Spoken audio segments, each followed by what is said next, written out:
Mga balita, pakinggan po naman natin ang pag-uulat mula naman sa ating CMN roving reporter sa Mindanao.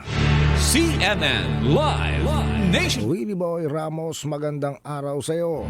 Magandang araw din, Ariel. Magandang araw, Pilipinas. May adlaw Mindanao.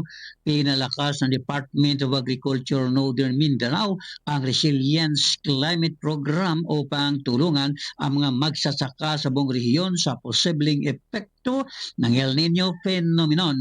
Sinabi ni Region 10 Department of Agriculture Regional Executive Director na si Jose Apulo Pacamalan na laging nakipag-ugnayan ang kanyang tanggapan sa Pag-asa, Philippine Atmospheric Geophysical Astronomical Services Administration upang maihahanda ang pangangailangan ng mga magsasaka bago dumating ang tag-init.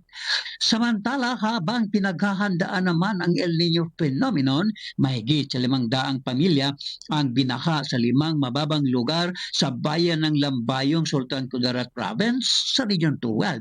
Sinabi ng alkalde na si Mayor Francis Eric Crescento, ang tubig baha ay mula sa Liguasan Mars na naging sanhi upang umapaw ang tubig o binaha ang mga kabaranggayan sa Barangay Pinagiyaman, Barangay Pino Migues, Barangay Udtong, Barangay Caridad at ang Barangay Sinebin. Umapaw din ang tubig sa mga pangunahing kalsada at sa mga sakahan.